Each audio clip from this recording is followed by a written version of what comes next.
Students, मैं हूं अमन खान और आप सब देख रहे हैं भाई अमन केमिस्ट्री क्लासेस। तो चलिए अपन अपना पी खंड के चैप्टर का लेक्चर नंबर 7 स्टार्ट करने से पहले अपन अपनी परंपरा को निभाएंगे भाई।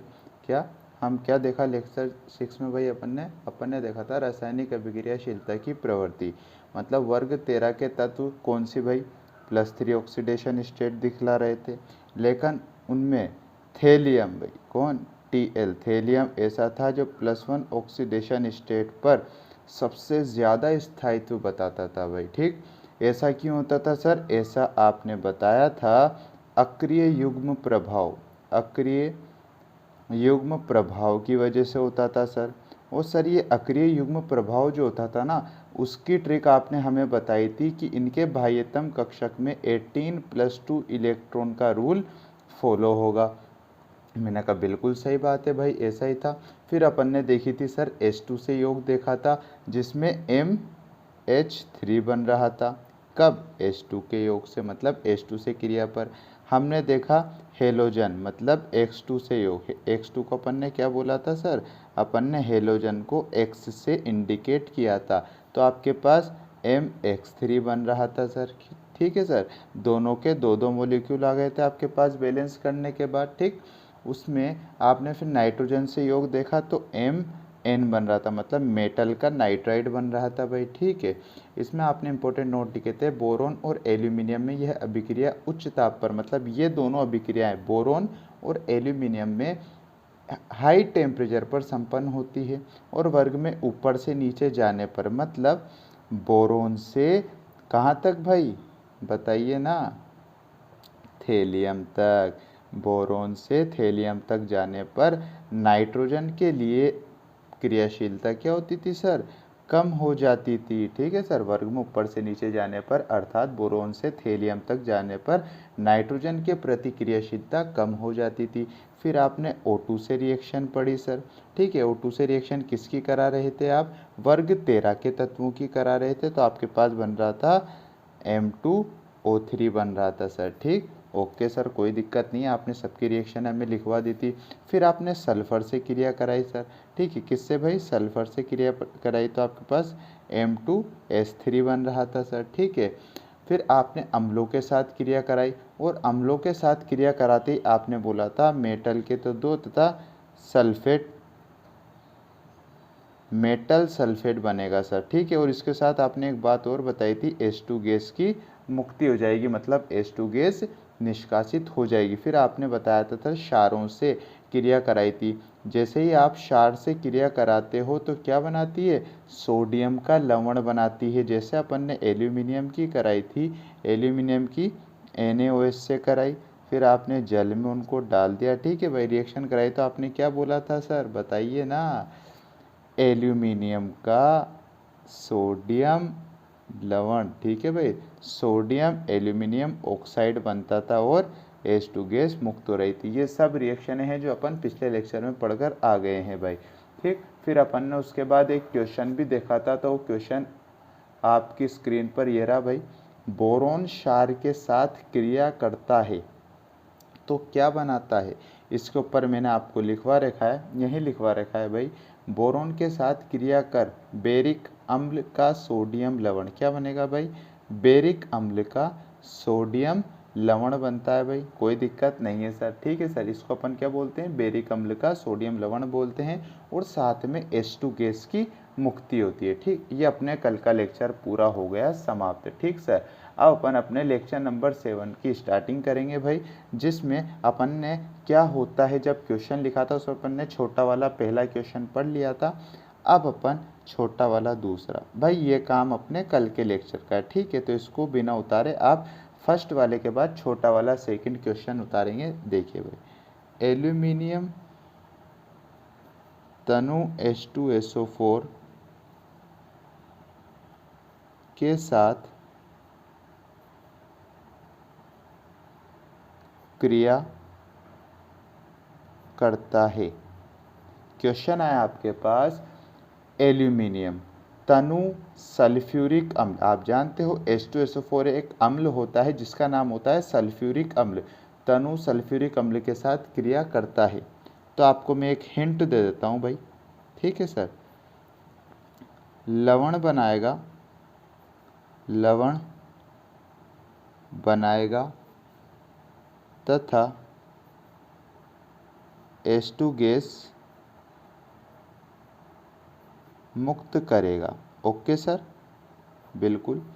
लवण बना देगा, मैंने आपको ऊपर भी लिखवा रखा है जहाँ पर अपन परफॉर्मर अपना तैयार करके है कि जब भी कोई धातु अम्लों के साथ क्रिया दर्शाती है, वर्ग 13 की धातुएं अम्लों के साथ रिएक्शन दर्शाती हैं तो लवण बनाती हैं और हाइड्रोजन गैस को निष्कासित कर देती हैं। तो कैसे भाई, आप जानते थे धातु मतलब एल्यूमिनियम के कितने मोल यूज लेते थे आप, 2।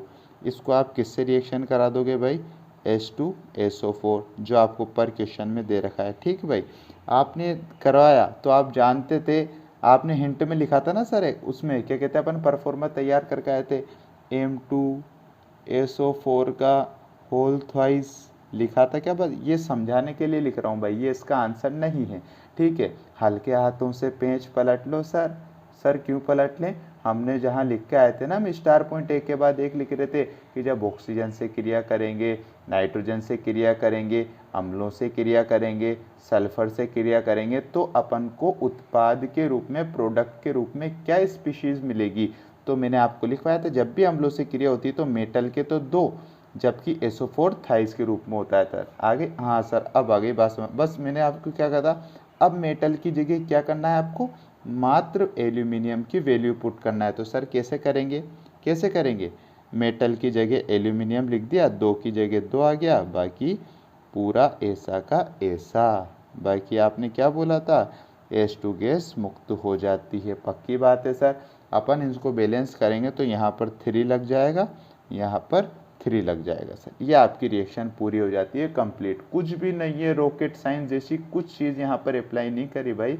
यहाँ पर केवल वही अप्लाई हुआ है जो आपने पहले, जो पूरा परफॉर्मर, पूरा आपने बेस जो तैयार करके आए हो आप, जो मैंने आपको लिखवाया था कि कब किससे रिएक्शन करने पे आपको क्या मिलेगा, तो वही मात्र यहाँ पर क्या M की जगह क्या यूज़ कर लिया मैंने, ये मैं लिख देता हूँ। यहाँ पर M की जगह आपने एल्यूमिनियम यूज़ कर लिया, बस यहाँ पर M2 की जगह आपने Al2 कर दिया, बस और कुछ नहीं करा भाई आपने। बैलेंस भी वैसी की वैसी है जैसी आप पहले पढ़ कर आए हो सर। ठीक, ओके सर, क्लियर है।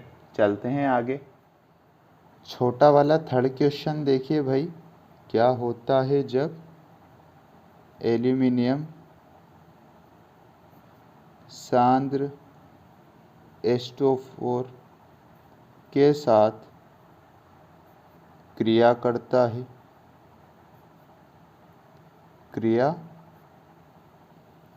है।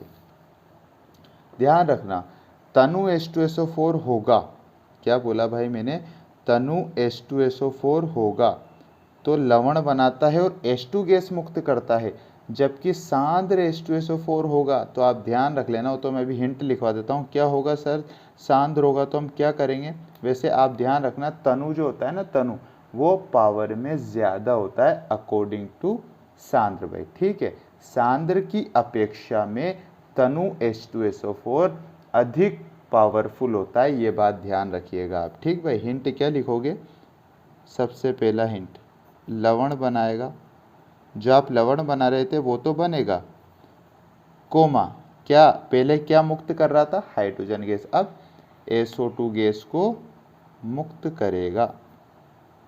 क्या करेगा सर, SO2 गैस को मुक्त करेगा। ध्यान रखिएगा भाई। ठीक, ये छोटे छोटे हिंट हैं जो आपको रिएक्शन को पूर्ण करने में बहुत सहायता करेंगे भाई। ठीक, वही आपने एल्यूमिनियम के 2 अणु यूज़ ले लिए। ठीक भाई, आपने वही H2SO4 ले लिया।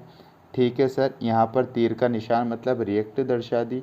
अब यहाँ पर क्या बनेगा सर, लवण किस रूप में बनेगा, एल्यूमिनियम हाइड्राइड, क्योंकि यहाँ से आपको SO2 निकालना है, तो यहाँ पर SO4 तो आप बना नहीं सकते, तो AlH2 बनेगा, प्लस आपने क्या निकाल दी सर, SO2 गैस को बाहर निकाल दी, और साथ में यहाँ पर क्या निकलेगा, एक और जल निकलेगा भाई। ठीक है, ये जो सांद्र H2SO4 होता है इसको जल में मिलाया जाता है सर। किस में मिलाया जाता है सर, ऊपर लिख देता हूँ मैं, इसको जल में मिलाया जाता है, प्लस किया जाता है, इस वजह से जल बाहर निकल जाता है।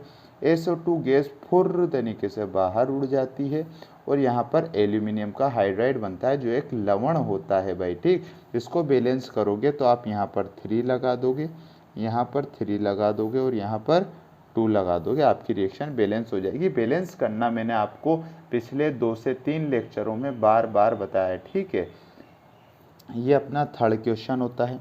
फोर्थ छोटा वाला चौथा, देखिए भाई, एल्यूमिनियम सांद्र HNO3 के प्रति अक्रिय रहता है, क्यों? अच्छा क्वेश्चन है भाई, 3 स्टार का क्वेश्चन है। ठीक है भाई, क्यों रहता है? जो एल्यूमिनियम धातु होती है आपकी, वो सांद्र HNO3 का नाम क्या होता है सर, बता दीजिए ना। नाइट्रिक अम्ल होता है भाई। क्या होता है सर? नाइट्रिक अम्ल होता है। HNO3 को बोला जाता है के प्रति, एल्यूमिनियम HNO3 के प्रति अक्रिय, मतलब एल्यूमिनियम सांद्र नाइट्रिक अम्ल से कोई क्रिया नहीं दर्शाता। ये बोला ना उसने, अक्रिय मतलब कोई क्रिया नहीं दर्शाता है, क्यों? आंसर दीजिए। बिल्कुल सर, हम आंसर देंगे, आंसर में लिखिए। क्योंकि इसकी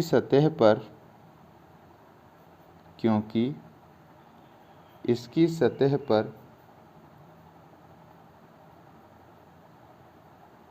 ऑक्साइड की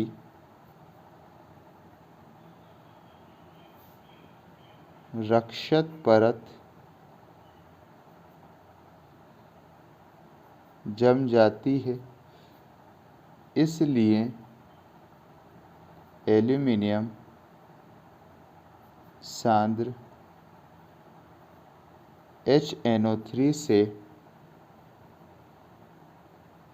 अभिक्रिया नहीं दर्शाता या अक्रिय रहता है,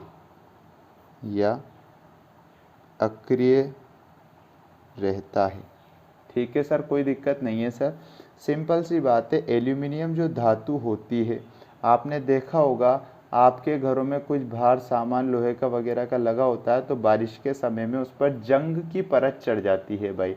तो जंग की परत वो क्या होती है भाई? वो ऑक्साइड की परत होती है, क्योंकि इनकी सतह पर ऑक्साइड की रक्षक परत, वो ऑक्साइड की परत ऐसी होती है कि वह ऑक्साइड की परत धातु को किसी अम्ल के प्रति रिएक्शन करने नहीं देती है, क्योंकि जो मेटल ओरिजिनल होता है वो उच्च रक्षक परत के नीचे रहता है भाई, और उस मेटल के ऊपर एक रक्षक परत होती है जो धातु को HNO3 या अन्य किसी अम्ल के साथ पृथक कर देती है भाई, कोई क्रिया करने नहीं देती है। बस इतना सा इसका आंसर था भाई। ठीक है, तो आपने क्या देख लिया भाई? छोटे छोटे 4 क्वेश्चन देख लिए भाई, एक एक नंबर में आपसे पूछे जा सकते हैं।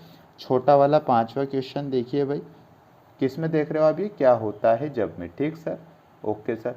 छोटा वाला 5वां, निर्जल AlCl3 की बोतल के चारों ओर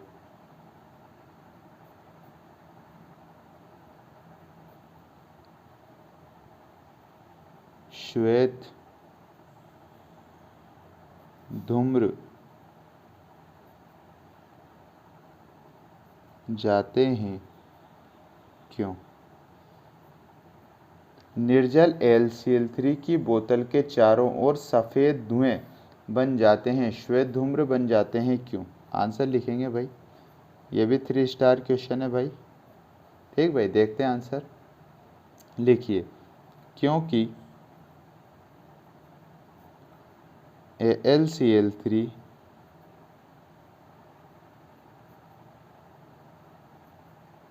वायु की नमी में उपस्थिति में आंशिक रूप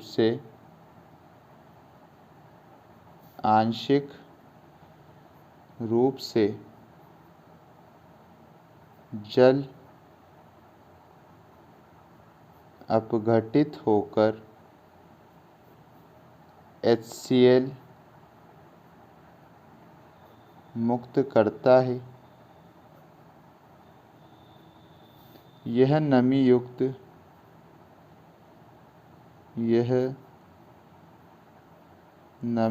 HCl ही बोतल के चारों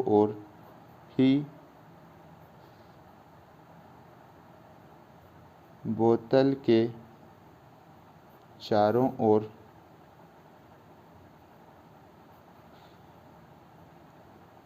श्वेत धूम्र के रूप में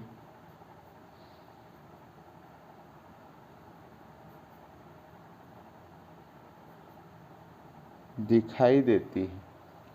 क्या बोला भाई? जब आप AlCl3 की भरी हुई बोतल को वायु की नमी के संपर्क में लाओगे ना भाई, तो वायु की नमी के संपर्क में लाते हो तो वायु की नमी में क्या होता है भाई, आप जानते हो। वायु तो होती है आपके पास, ऑक्सीजन हो गई, लेकिन नमी मतलब उसके अंदर जल भी प्रेजेंस है भाई। क्या प्रेजेंट है उसके अंदर? जल भी है। तो वायु के अंदर जल भी प्रेजेंट है। आप जानते हो बारिश के समय में या छोटे छोटे, वो तो अलग हो गया, आप ले लो सर्दियों के मौसम में जो आपके पास धुंध आती है, ओस जो आती है, उसमें आपको हवा में छोटे छोटे कतरे आपको क्या दिखते हैं भाई? पानी के दिखते हैं। तो वही आपके पास नमी वाली वायु होती है, तो उसमें ऑक्सीजन भी होती है और आपके पास जल भी होता है। तो इससे AlCl3 जल अपघटित होकर, मतलब इस जल से अपघटित होकर यहाँ से तो H2O में से क्या निकल जाएगा? H निकल जाएगा, और AlCl3 में से Cl ले लेगा। इस तरीके से ये HCl का निर्माण हो जाता है, और ये HCl यही AlCl3 वायु की नमी में उपस्थिति में आंशिक रूप से जल अपघटित होकर HCl मुक्त करती है। यह नमी युक्त HCl, ये कौन सा है भाई? नमी से आई है ना, तो नमी युक्त HCl ही बोतल के चारों ओर क्या हो जाती है भाई?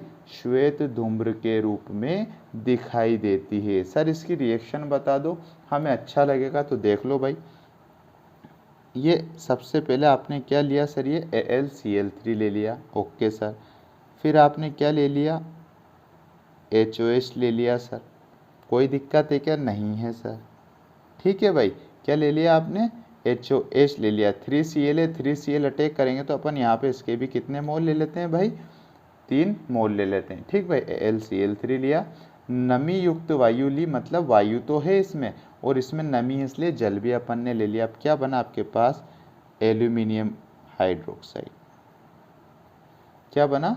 एल्यूमिनियम हाइड्रोक्साइड बन गया भाई। AlOH का होल थाइज बन गया। देखो भाई, इस एल्यूमिनियम से, एक एल्यूमिनियम से ये पूरे OH उड़ गए भाई। ये एल्यूमिनियम के साथ OH चल गए, कितनी फॉर्म में?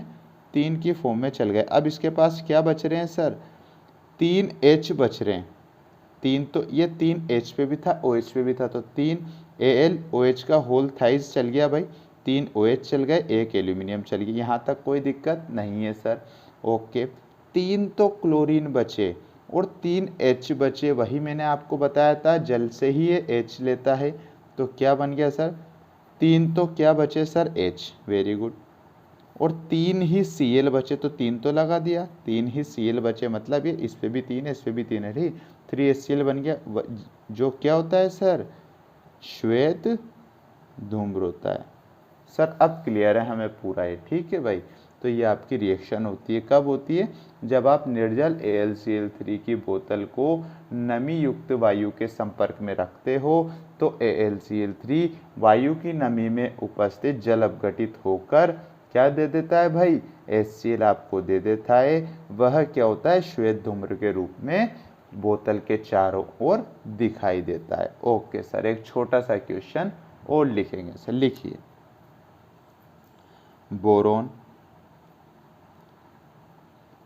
BF6-3, क्या बोला? बोरोन, ये इसका एक क्या है सर? एक कंपाउंड है, बोरोन BF6-3 आयन नहीं बना पाता है, नहीं बना पाता है, जबकि एल्यूमिनियम Al(F6-3) आयन आसानी से बना देता है।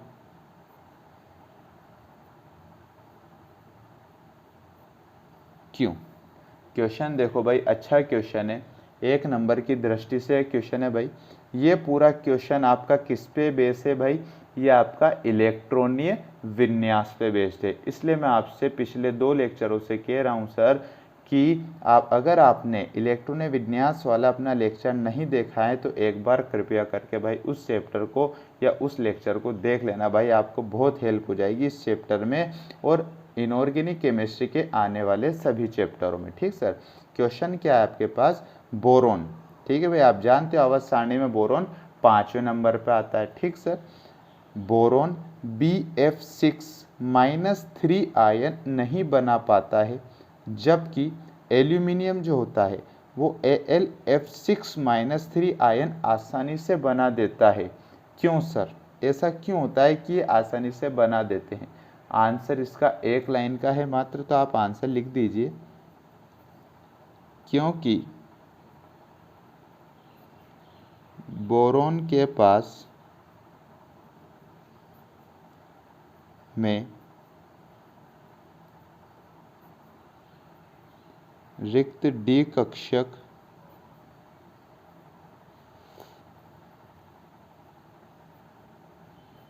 अनुपस्थित होता है,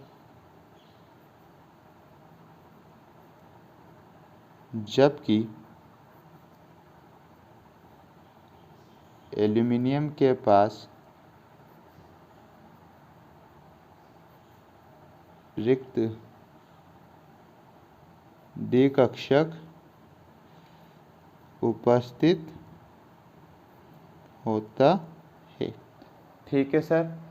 सर अब इसका थोड़ा सा हल्का सा समझा दो। बिल्कुल समझाएंगे भाई। आप बोरोन का इलेक्ट्रॉनिक विन्यास लिखोगे। ठीक है भाई, आपने 4 कक्षक पढ़े हैं, ये 4 उपकोष पढ़े हैं, S, P, D और F। ठीक है sir. Okay sir. Boron Bf6-3 ion क्यों नहीं बना पाता? क्योंकि इसके पास क्या बोला? रिक्त डी कक्षक अनुपस्थित होता है। मतलब इसको क्या करने हैं सर? बोरोन है, इसको 5 है, इसको 3 इलेक्ट्रॉन और चाहिए। मतलब इसकी संरचना आप पढ़ोगे भाई, किस में पढ़ोगे? रासायनिक बंध में पढ़ोगे। इसलिए अपन इसकी संरचनाएं आगे बनाएंगे। ठीक है सर।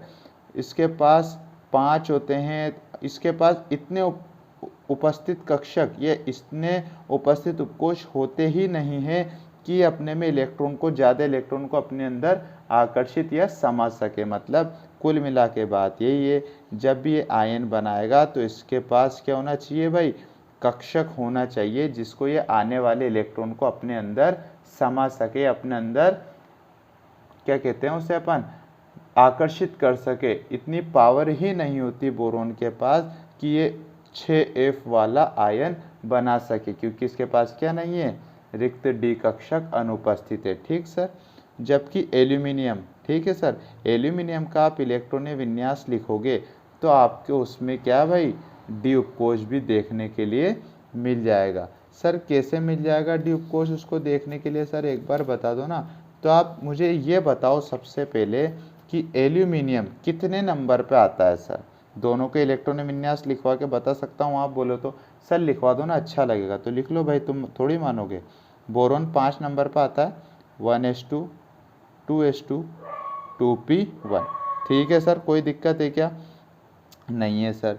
अब सर एल्यूमिनियम कितने नंबर पर आता है? सर एल्यूमिनियम हमारे हिसाब से 13 नंबर पर आता होगा। बिल्कुल सही कह रहे हो सर, 13 नंबर पे आता है। तो इसका इलेक्ट्रॉनिक विन्यास आपने लिखा तो क्या आएगा सर?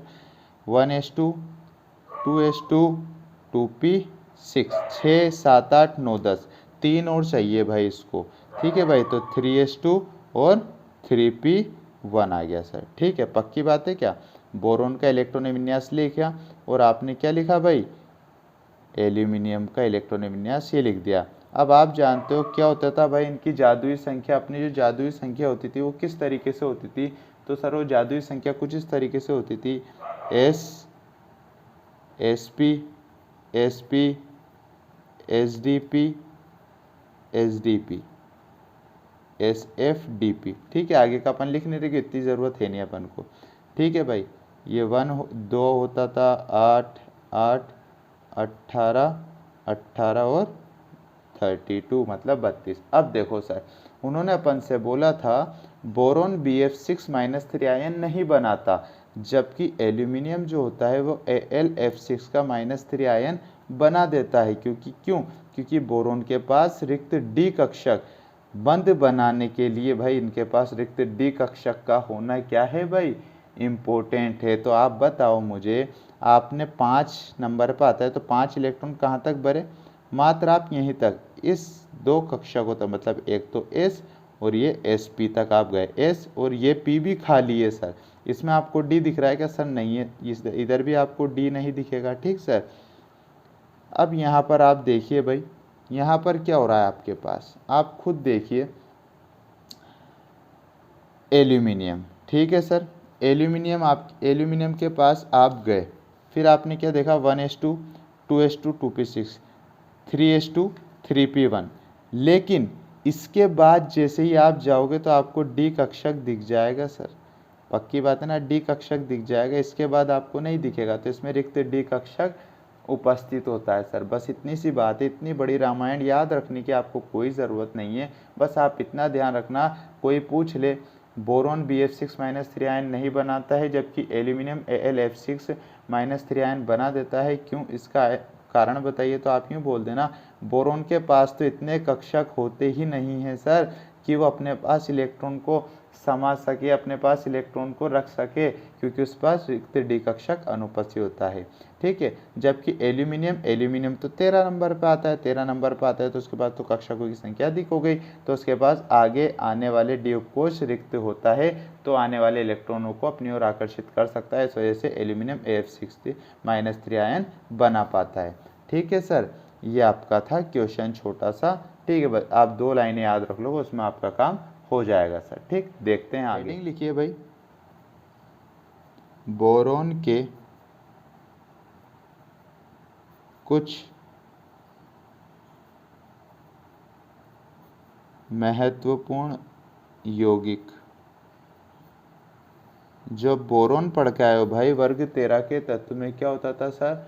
बोरोन होता था। बोरोन क्या? बोरोन तो बोरोन होगा ना सर, बिल्कुल बोरोन। बोरोन को आप एक नाम और देते थे भाई, भारत। ठीक है सर, बोरोन के कुछ महत्वपूर्ण यौगिक देखते हैं भाई। तो पहला आता है आपके पास बोरेक्स। बोरोन का पहला महत्वपूर्ण यौगिक है बोरेक्स, का फॉर्मूला होता है, लिखवा के आ चुका हूँ, Na2B4O7 डोर, जल के 10 मॉलिक्यूल। ठीक सर, बोरेक्स का फॉर्मूला होता है Na2B4O7, जिसमें जल के 10 मॉलिक्यूल जुड़े हुए रहते हैं। ठीक सर, सेकंड देखिए, बोरिक अम्ल, ये भी लिखवा के आ चुका हूँ मैं। बोरिक अम्ल क्या होता है सर? H3BO3। क्या होता है ये? H3BO3 बोरिक अम्ल होता है। थर्ड इंपॉर्टेंट यौगिक देखिए, टेट्रा बोरिक अम्ल। क्या सर? टेट्रा बोरिक अम्ल क्या होता है सर? H2B4O6। क्या देखा, ये देखो, टेट्राबोरिक, एक का मतलब होता है मोनो, 2 का मतलब होता है डाई, 3 का मतलब होता है ट्राई, 4 का मतलब होता है टेट्रा, 5 का मतलब होता है पेंटा। ठीक भाई, ये अपन आगे सब पढ़ेंगे। टेट्रा का मतलब, टेट्राबोरिक मतलब बोरोन कितने हैं? 4 हैं, और अम्ल का मतलब तो H2O6 है। ठीक सर, फोर्थ वाला यौगिक क्या है भाई? मेटा बोरिक अम्ल। मेटा मतलब एक ही है भाई, HbO2। ठीक सर, पांचवा है सोडियम मेटा बोरेट, NaBO2। छठा यौगिक देखिए बोरिक एनहाइड्राइड। बोरिक एनहाइड्राइड क्या है भाई, B2O3 होता है। अपन ने हेडिंग लिखी थी बोरोन के कुछ महत्वपूर्ण यौगिक। पहला आता था बोरेक जिसका Na2B4O7.10H2 होता था, मतलब 10 पानी के मॉलिक्यूल इसके साथ जुड़े होते हैं। बोरिक अम्ल आता है H3BO3। टेट्रा बोरिक अम्ल आता है H2B4O6। मेटाबोरिक अम्ल आता है HbO2। सोडियम मेटाबोरेट आता है NaBO2। बोरिक एनहाइड्रेट आता है B2O3। ठीक भाई, अपन ने कुछ एक यौगिक महत्वपूर्ण देख लिए बोरोन के। तो यही अपना आज का लेक्चर था। अगर आपको लेक्चर पसंद आया तो लाइक करें, कमेंट करें भाई, शेयर करें। ठीक, और हमारे चैनल को सब्सक्राइब जरूर कर देना ताकि हमारे आने वाली वीडियो की नोटिफिकेशन आप तक आसानी से आ सके। मिलते हैं अपन अपने नेक्स्ट लेक्चर में।